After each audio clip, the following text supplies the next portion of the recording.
see. So you don't intend putting a mirror up? Well, you don't, do you?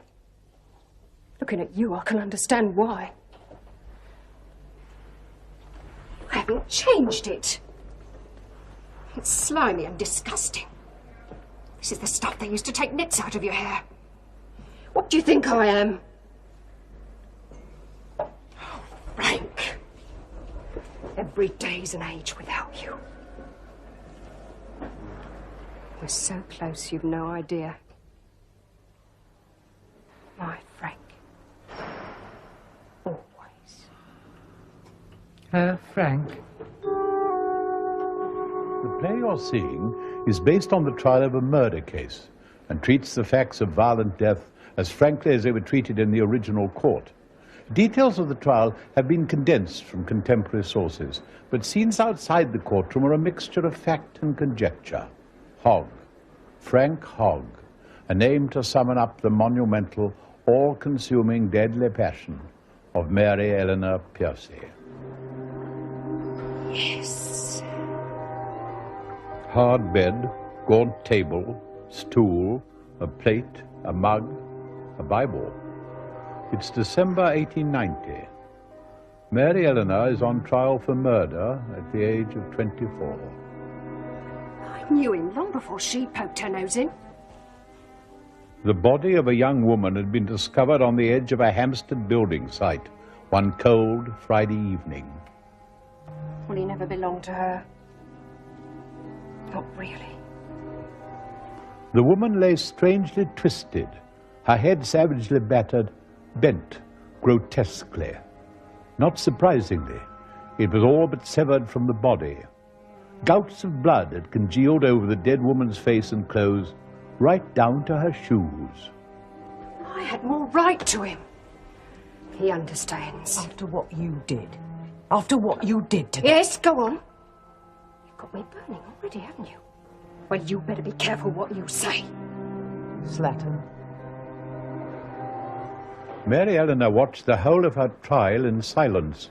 The law at the time forbade her giving evidence on her own account, but she never wavered in her plea of not guilty. The discovery of the body, so frenziedly butchered, was headlined in the papers the following morning, a Saturday, but the police had been unable to identify the woman. She was wearing an imitation astrakhan jacket, black cashmere dress, and underclothes with the initials PH picked out in red cotton. Frank Hogg's sister, Clara, read the newspaper report with mounting dread. Yes, your brother's wife, Phoebe, having left home at 3 o'clock on the Friday afternoon. I waved her off. You, your brother, and Mrs. Hogg, the deceased, were all living together in the same lodging house at 141 Prince of Wales Road, Kentish Town. And our mother, yes. And your mother. Well, why not? We all got on ever so well together. Yes, just waved them off. Them? Phoebe and the baby. Oh, I see, yes. In the perambulator. She was wearing a brown pelisse and a little beaver bonnet on, tied with a blue ribbon. Thought the world of her, Frank and Phoebe did. Did Mrs. Hogg say where she was going? Well, naturally enough, I thought it was Rickmansworth. Why Rickmansworth? Well, her father lived out there. He'd been taken ill a week, and real bad he was. Well, when Phoebe didn't come home on the Friday, we weren't specially worried, thinking she'd stop the night. We? Frank and me. Oh, yes, I see. Please go on, Miss Hogg. Well, early Saturday morning, Frank goes over to Rickmansworth and finds Phoebe hadn't been there at all. When he came back, I showed him the newspaper. What? That's when he asked me to go over to Mary Eleanor's. Well, see if Phoebe had been there. The prisoner, Mrs. Piercy, lived locally. A few minutes away. She had the first floor rooms of a house in Priory Street. And she was a friend of the family. We've been familiar a long time. Yes. Oh, go on, Miss Hogg. Well, Mary Eleanor starts off saying she hadn't seen Phoebe at all the day before. Well, it was the way she said it, not looking at me straight. Well, I kept on at her. Had she seen her? Had Phoebe been visiting? And then she admitted it. Admitted what? Well, as you pressed me, she says, Phoebe did come over unexpected last evening. Asked if I could mind baby for a while. Oh, I see. And then Phoebe's supposed to have asked her if she could borrow some money off of her. Well, I didn't believe that either. Why not? Oh, Phoebe never borrowed. Not so much as a halfpenny. I know for a fact she had 2 shillings in her purse that Friday. Oh, Frank never kept her short. So you felt that the prisoner, Mrs. Piercy, was making all this up? Made me think the worst, didn't it? The worst? Cold shiver ran right through me. I made up my mind there and then to get her to come with me. To the mortuary. To see if the body of the dead woman was or was not that of Mrs. Hogg. Well, I could never have gone on my own. Never. And the prisoner agreed to accompany you? Oh, yeah. Turned away sharp. Of course I'll come with you, my dear. Of course I will. Now, Miss Hogg, take your time and tell the court what happened at the mortuary. Well, we couldn't tell when they showed us the body. I mean, because of the face, it was caked with it. Dried blood and dirt. What about the clothes? Oh, yeah, they were Phoebe's. There's a black jacket and a dress and her initials underneath. She wouldn't have it. Can't be her. Come away. It can't be her. That's what Mrs. Piercy said? Pulling and pulling at me. It isn't her, Clara. Come away. It isn't her. Don't drag me, I said. For God's sake, stop dragging me. You were, Mary Eleanor. You know you were. Miss Hogg, just tell the court what happened next. The police inspector washed Phoebe's face. He washed and washed. Hair was stuck over her eyes. The blood was black and hard. You could hear the cloth slipping and sliding over it. Her face started to come out. It was thin and white. Her mouth had no colour. Just these dark red lines between her teeth where the blood... It was Mrs. Hogg. Her neck cut right through. There was nothing there. Thank you, Miss Hogg. Miss Hogg. Miss Hogg, do you feel as if... I'm all right. Did your brother Frank say why he sent you to Mrs. Piercy's house on that Saturday morning? He was concerned about his wife, Phoebe, wasn't he? Well, of course he was. Then why didn't he go himself? Did he give any reason why he didn't want to go himself? Any indication at all? Miss Hogg? No, I can't remember. Miss Hogg, the prisoner did not show any hesitation at all about visiting the mortuary with you, did she? No. No, nor did she appear disturbed by anything she might see there. No. Now, Miss Hogg, were you aware of a relationship between the prisoner and your brother Frank? Miss Hogg? There's too much chit-chat goes on by people who should be minding their own business. Were you aware of a relationship between the prisoner and your brother Frank? Mary Eleanor was a friend of the family. How would I know? There's the usual talk. It's what you have to put up with if you live in Kentish Town. The prisoner is a friend of the family. And she was a friend of the deceased, Mrs. Hogg, too. Yes? Yeah.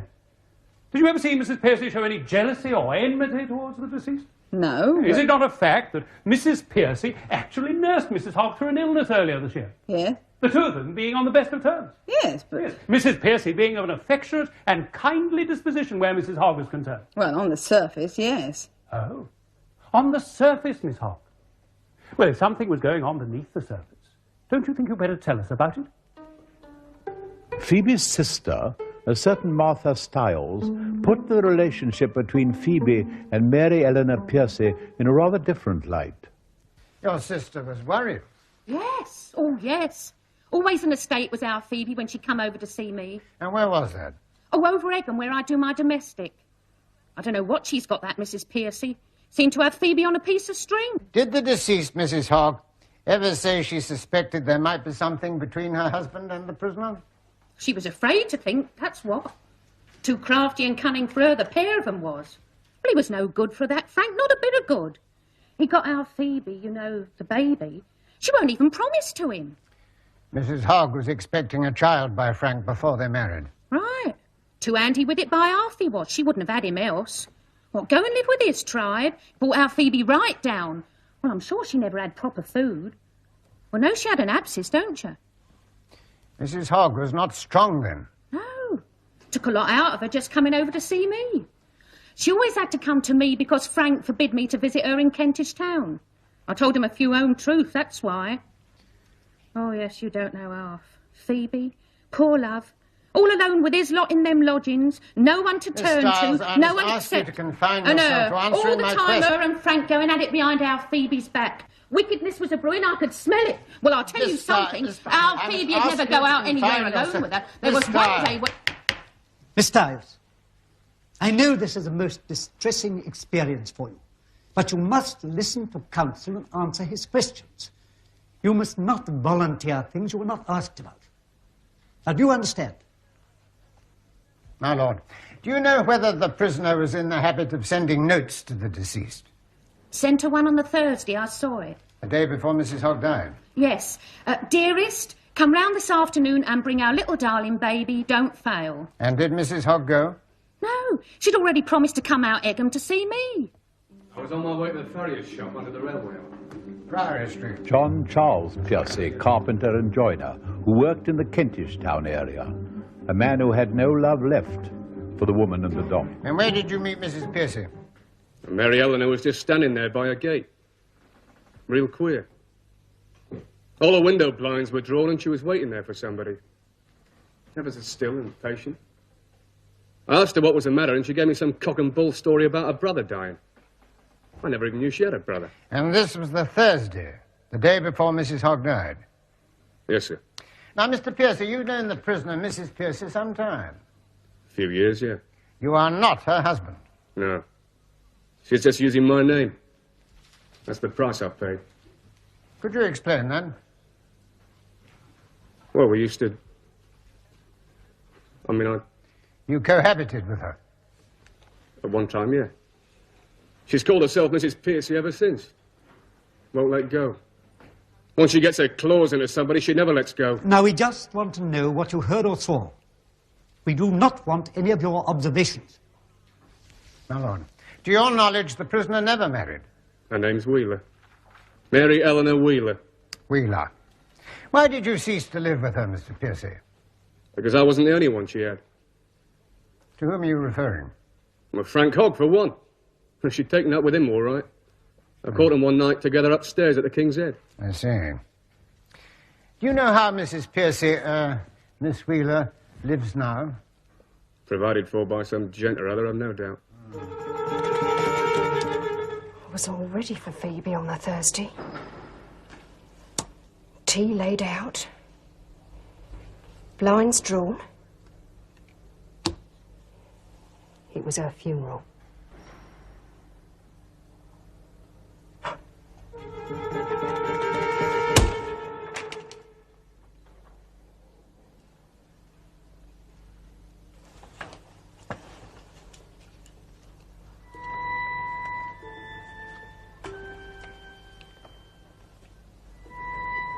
Frank and me had made up our minds. We'd made up our minds. No, not to do her in. Frank was leaving her. At last, he was finally leaving her. I was to tell her. We were getting out of Kentish Town for good. Well, it was more mine than hers, under God. Bought her a gold ring. He had to, didn't he?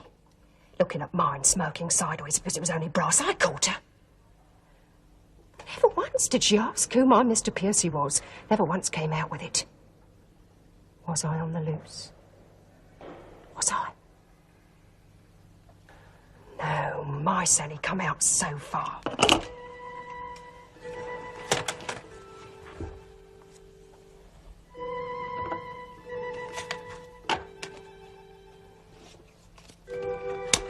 He'd come, my Frank.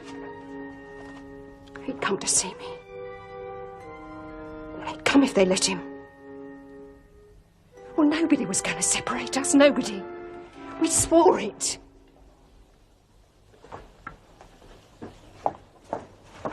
Tell her about the permit. Go on. You can't be so... You asked for a visiting permit. Send it to him. Mary Eleanor Piercy and Phoebe Hogg did not meet on the Thursday. A local boy told the court how on Friday he delivered a note to Phoebe Hogg at her lodgings. And you say this lady approached you with a note? Number 141. Pull the bell 3 times and give it to Mrs. Frank Hogg. Now, are you sure it was Mrs. Frank Hogg? Mrs. Frank Hogg, and here's a penny fare. Honest, that's gospel. There ain't no more. Billy was unshakable. That same day at 3 o'clock in the afternoon, Phoebe Hogg waved her goodbyes to Clara as she left Prince of Wales Road with her baby daughter in the perambulator. This was seen standing empty in Mrs. Pierce's hallway in the late afternoon, but had disappeared during the evening. Witnesses now pieced together an awesome journey across London by the prisoner after dark. Mrs. Pierce, bent almost double over the white china handle of a loaded, covered perambulator, pushed tirelessly towards Hampstead.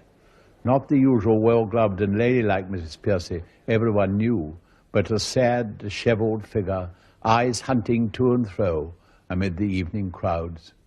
Neighbours told of noises throughout the night from Mrs. Pierce's rooms, people moving about, the shifting of furniture, cleaning and scrubbing. He was crazy about cards. Frank? Father. Cards, that's my abiding memory of him. Hands big and thick on the parlour table playing cards. I must have been 13 or 14. 8 of spades? Oh, you don't know. You don't know he's here in the air, Father. Never leaves my side, not now. You've got your father in your girl. Mother always said it. Especially when I was up to something. He was hanged. That isn't funny, Mary Eleanor. Mary was a little lamb. Her skin was white as snow. And everywhere her father went was Mary sure to go. Anything else for you, Mrs. Piercy? Can I do anything more for you, Mrs. Piercy? After all, you're the one who's going to be. Sign the visiting permit, Wheeler. You know, fish eyes! Respectable. I'm a respectable Mary Eleanor! It's her! Who does she think she's looking at? Some common street trollop? Oh, she's missed out on it. What a shame. He's wanting. Desperate, wondering if he's coming. Wanting and wondering. Squirming inside. Legs itching so you can't keep still. And then the key in the lock. He's here. His stomach stops racing. He's here and you know he shouldn't be. And it's 6 big gins down at the King's Head. It's walking on air, taken away on wings. Oh, Frank. Kept tart. Come on now. Come. So I must write him a letter.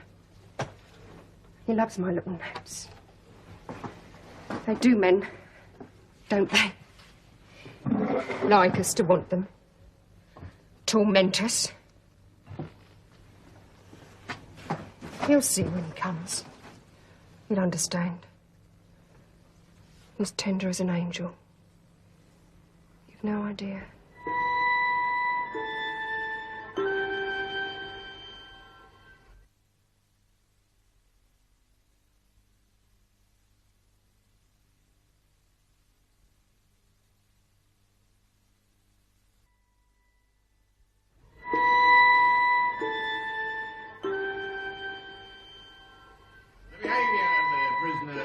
At the mortuary was most material to progress being made in this case, so she was very distraught. Yes, Inspector. Where did you go when you left the mortuary? I went to the police station accompanied by Miss Clara Hogg, and there in my presence she identified a perambulator that had just been recovered as belonging to the deceased Phoebe Hogg, the same perambulator with which she set off with the day before. I see. It was discovered in St. John's Wood, just over a mile from where the deceased's body was found. It was saturated in blood, sir. The handle was broken and a nut missing. We ascertained that such a nut found near the deceased's body fitted exactly into place. And I believe, Inspector, that the baby was found the following day. Yeah, on a piece of waste ground off the Finchley Road, sir. There were no marks of violence, death by suffocation or exposure. Yes, go on. I then searched the deceased's husband, Frank Hogg, sir. There was something about his demeanour.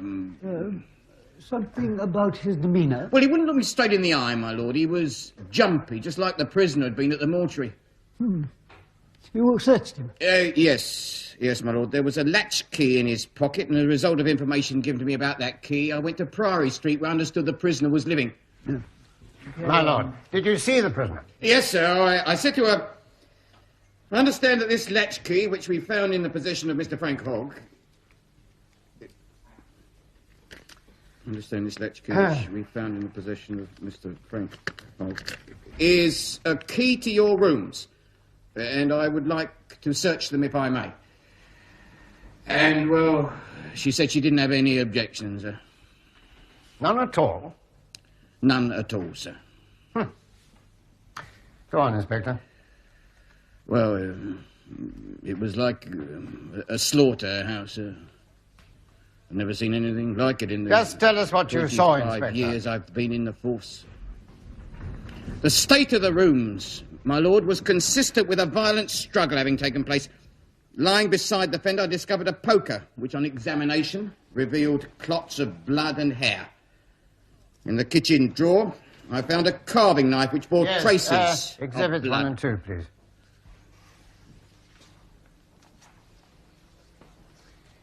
Is that the knife and poker? Yes, sir, those are the ones.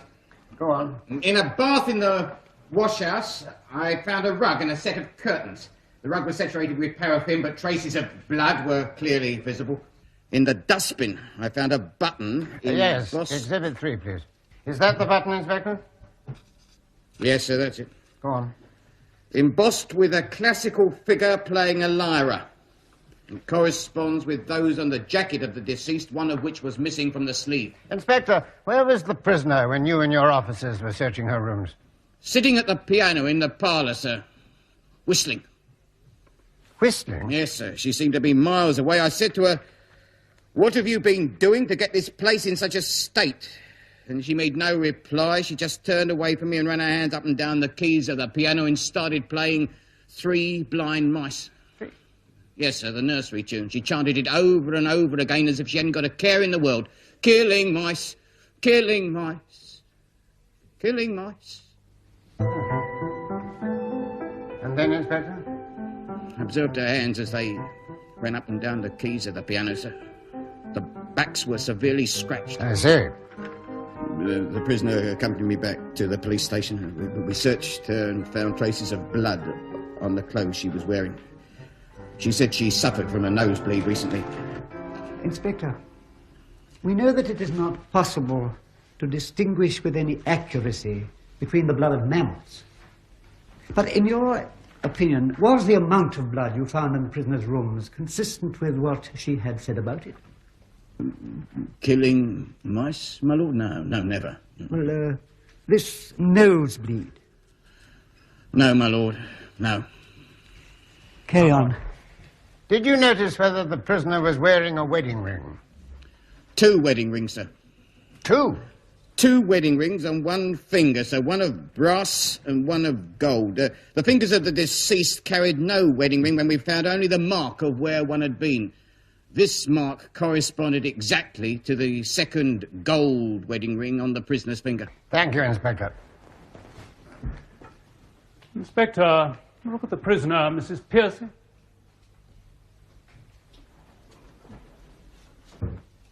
Sir? Just look at her. Sir? The amount of force required to inflict such terrible injuries on the dead woman would have been enormous. Sir? In completely severing the vertebrae, for instance. Sir? Do you think it likely that a woman of Mrs. Piercy's slight stature could have carried out such an act unassisted? Well? Inspector?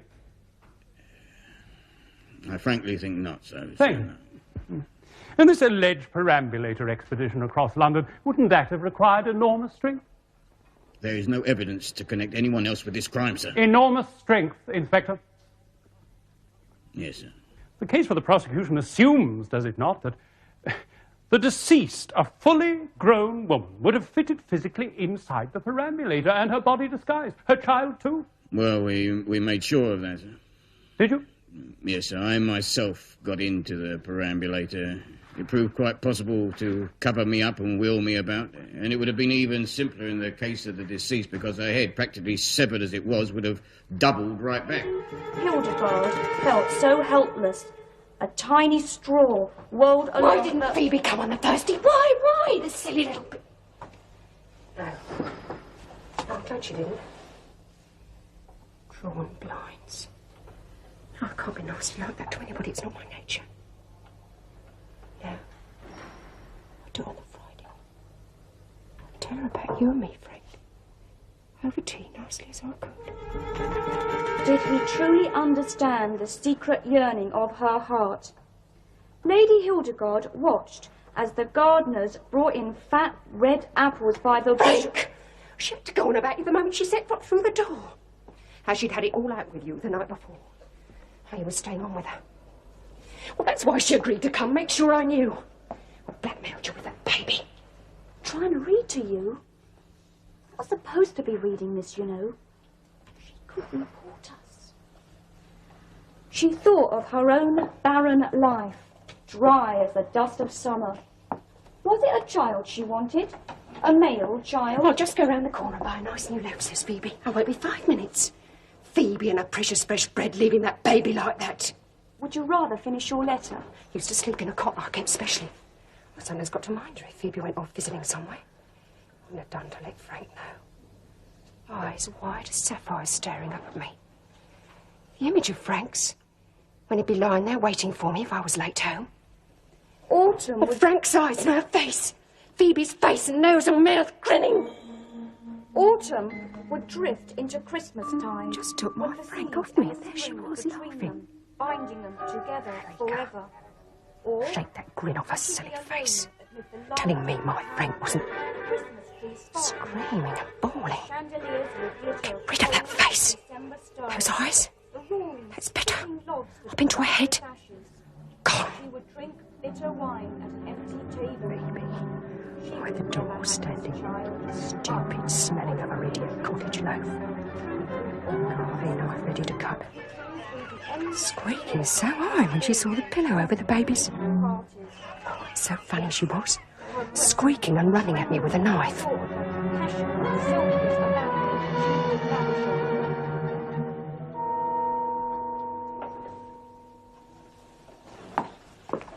Are you listening to me, dreamer? It was a mouse, that's all. Nothing. Nothing, really. Phoebe had nothing. Nothing except my Frank. And she wouldn't have had him if it wasn't for that poor little soul. Oh, Frank, you shouldn't have been so soft.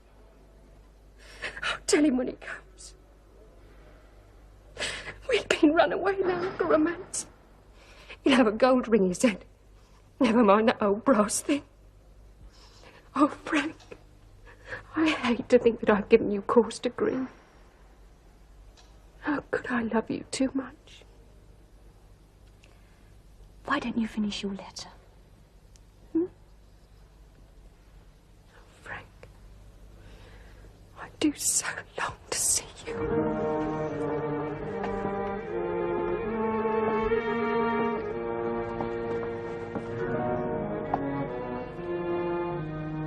You must be strong, Frank. A man should be stronger than a woman. So you arrived home that Friday evening about 9 o'clock, after a day's work furniture removing. Yes. You must have been tired. Yes. Your wife, Phoebe, was not at home. No, she'd left me a note. My supper was in the saucepan.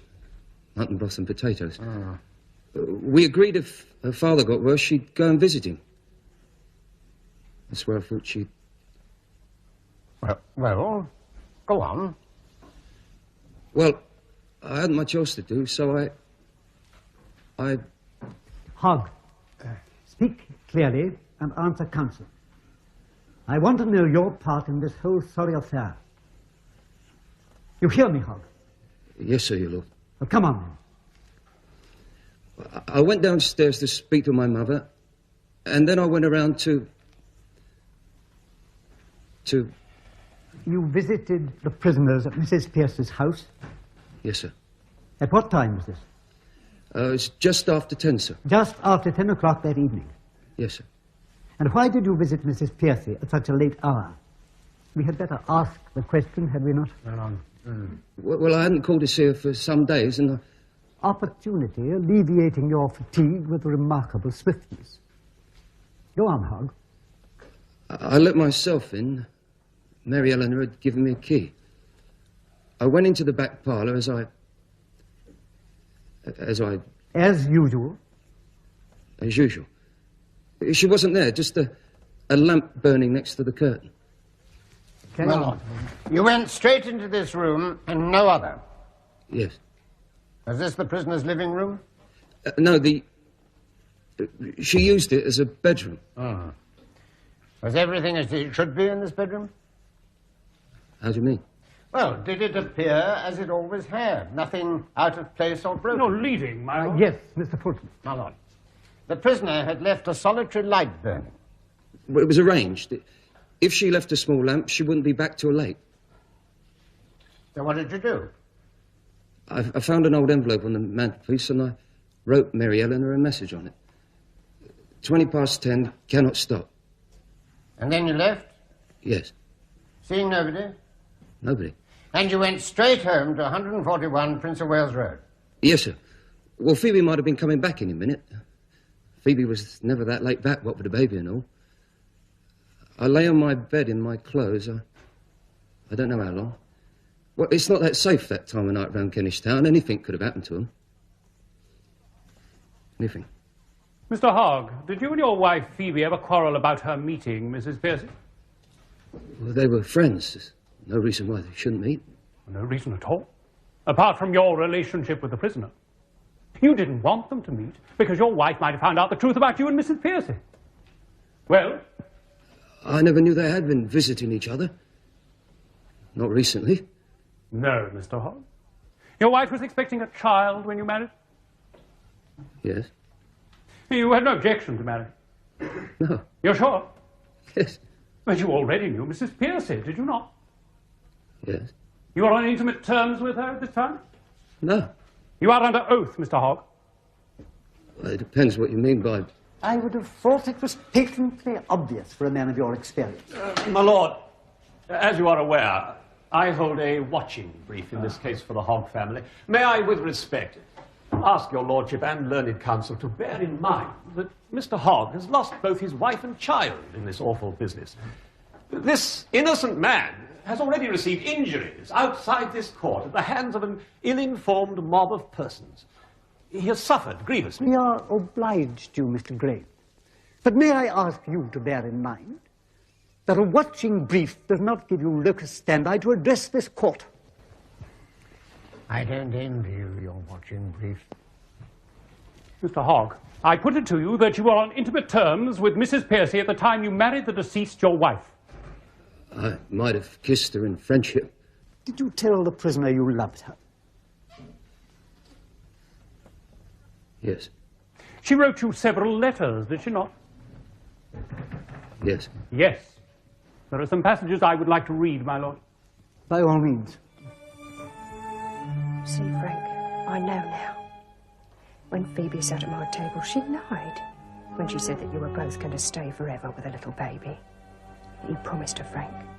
Promised her till death you'd never leave her, not for anything. I think she knew, Frank. I think she guessed about us. She was lying, wasn't she, Frank? No, darling. Oh, you always was deep. You'd only said it to keep her quiet till we slipped off. And I go. But it was all for you. All for you. Oh, my poor darling. The agonies I've caused you. And how they piled it on in the court. The time's so long, but the day's so short. Every minute's an hour waiting for you. You will come soon, darling Frank. You will. I would see you married 50 times over. Yes, I could bear that far better than parting with you forever. I love you with all my heart, and I will love her because she will belong to you. How can I prove to you that I do love you very dearly? If there is anything I can do to prove it, I promise you it shall be done. You have more power over me than anyone on earth.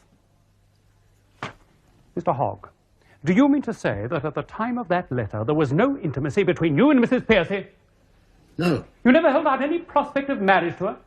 No. Mrs. Piercy never wanted you to marry her, did she? No. No, indeed. Mrs. Piercy accepted her place as your mistress, did she not? I will love her because she will belong to you.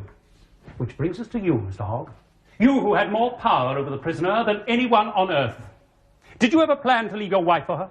No, I did. On your oath, Mr. Hogg, did you ever contemplate a course of action whereby you might become free? No. Not, shall we say, running away with Mrs. Piercy? No. Your wife forced you to marry her, didn't she, Mr. Hogg? You quarrelled with her and with her family. She came to represent everything that stood between you and your slice of forbidden fruit. No. You see, Mr. Hogg, I cannot accept that Mrs. Piercy should be sitting up there to answer for a crime My that lord, you... I object most strongly to this attempt to implicate the witness. The facts of the case show Mr. that Gray, Mr. if Hogg... you cannot keep quiet, you will have to leave this court.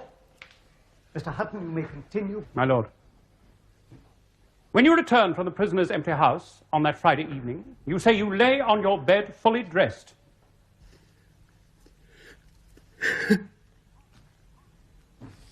Hogg! Yes, Lord. Did you stay there? Did you stay there? On the bed, yes. Fully dressed? You didn't go out a second time? No, I didn't. Not to pay a second more rewarding visit to your mistress? Wasn't it obvious by now that Phoebe had decided to stay at her sick father's house for the night? No. The court has been told of much noise, clearing up, toing and froing in Mrs. Piercy's rooms that night. I ask you again, did you go out a second time? In the morning, I went to Rickmansworth to see if Phoebe was still there.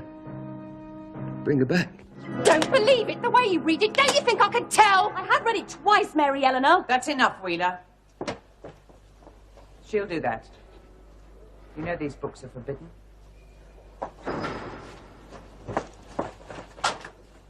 For goodness sake, leave her alone. Rules are rules. I've told you Don't before. you won't be any more trouble to anybody or break any more rules.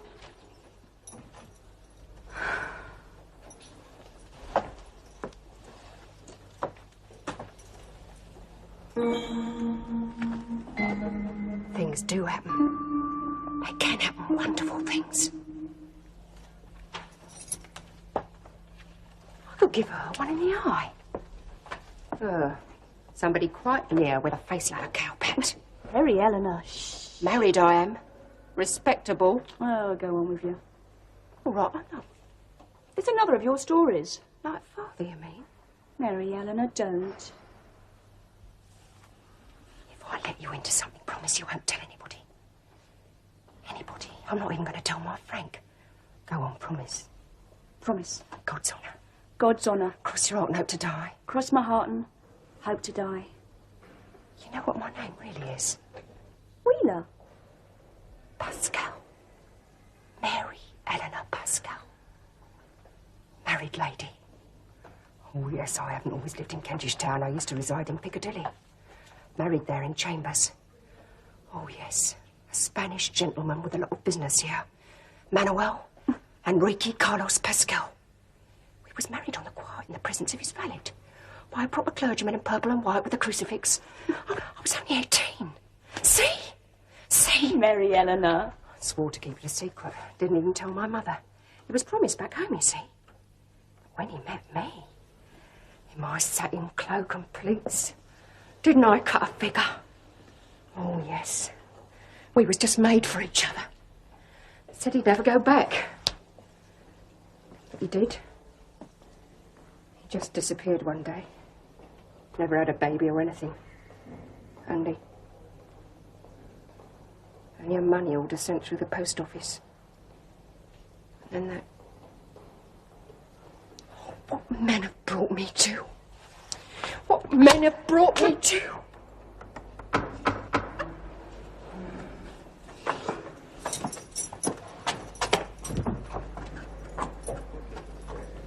Somebody to see you, Wheeler.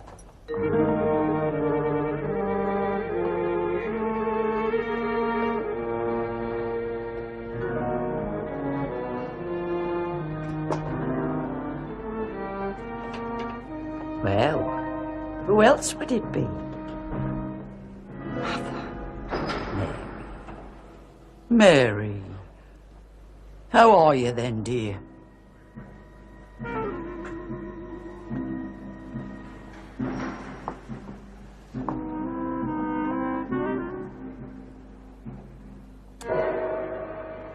Are they treating you?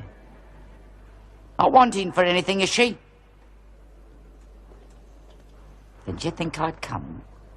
You weren't in the court. No, I wasn't.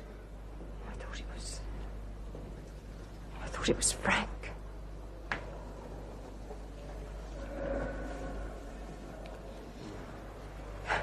Is everybody at home, the family? Are they well? How did it happen, Mary Ellen? How could it? Honest and truthful now.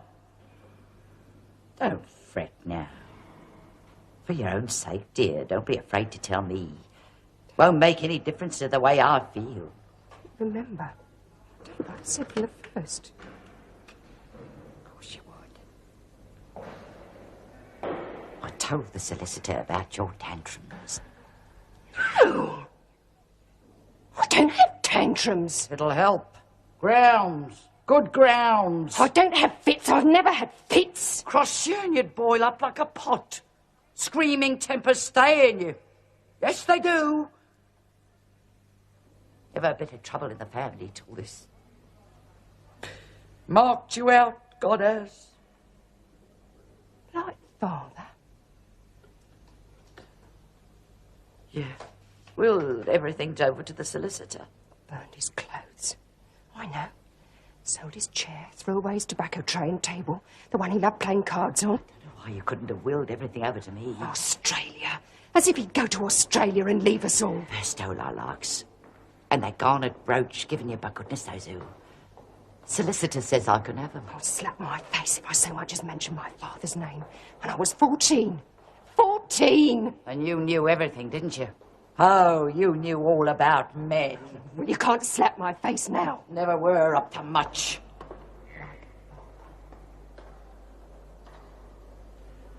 Now, we've both done a murder, haven't we? Have you now? Wouldn't you like to know? The fight. After that card game. That man. You think you can bear it forever? Well, you can't. What do you think I did all on my own? Wherever had I been all that day in the rain? However did I get so soaked? Well, it was a long way to the prison and I walked every step. They ran the black flag up for him, if you want to know, and pinned a piece of paper to the prison gate. I couldn't read the name after all that because the rain had run it away. But I knew it was him, though. Father. Runs in your veins, don't it? You like him and you're roused. You've done your best, but you never got shut of him.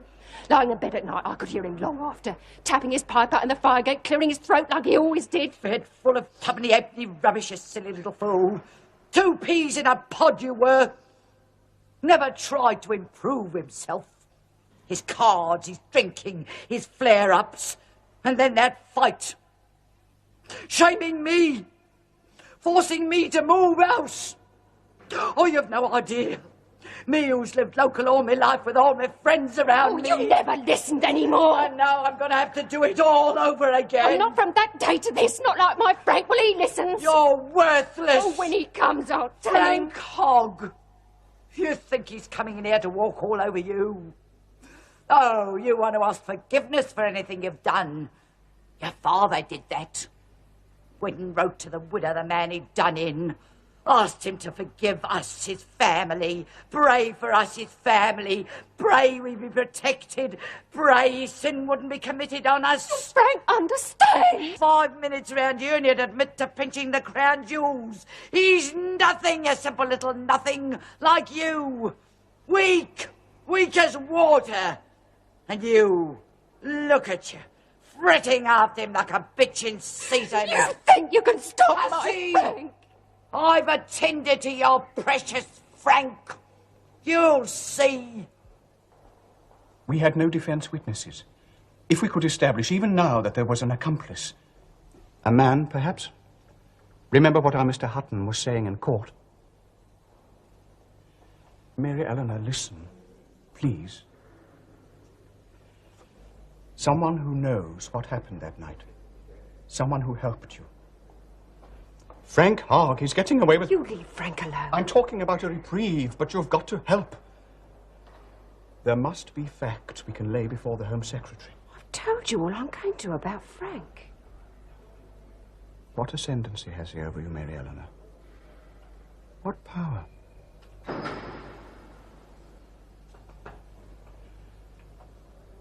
Mary, Frank has sold the perambulator. Listen. He sold it to Madame Tussauds for £50. Yes, Mary. That's where they're going to put you unless you tell me more. No!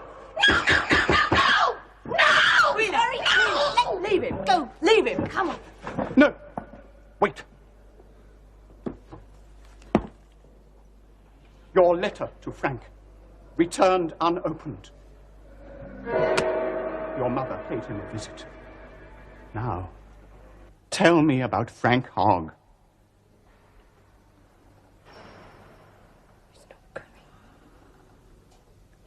He's not coming. He's not coming.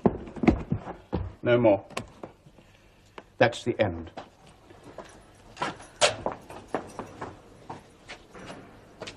Wait. There is something. Pen and paper.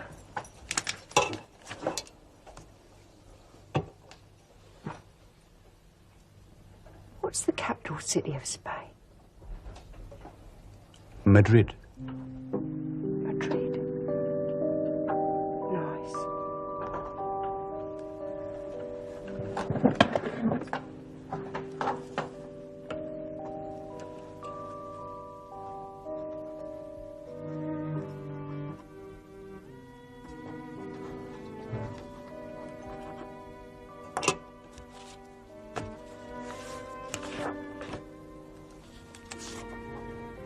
Got this in the newspapers there. Afterwards. Madrid. The personal columns. MECP. Last wish of MEW. Have not betrayed. Last wish of Mary Eleanor Wheeler. That's right. MECP?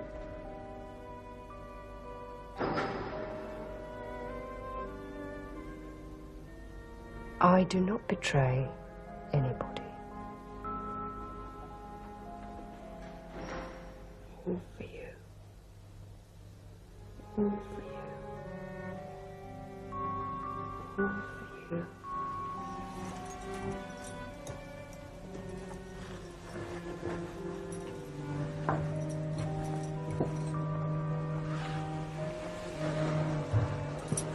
for you. One of many instances of the terrible results of persons giving way to prurient and indecent lust. You have become a person of so little moral sense that eventually you have become an instrument, and a willing instrument, in taking away the life of a woman whose only offence toward you was that she was married to a man upon whom you had set your unholy passion. Prisoner at the bar, you will be taken hence to a place of lawful imprisonment, and thence to a place of execution where you will be hanged by the neck until you are dead. Your body will be buried within the precincts of the prison from which you are taken, and may the Lord have mercy on your soul. Mary Eleanor Piercy left a letter absolving Frank Hogg of any complicity in the murder of his wife and baby daughter. Mary herself, however, never admitted to the crime. Whatever else she knew, whatever else might have happened on that grim Victorian evening, went with her to the grave.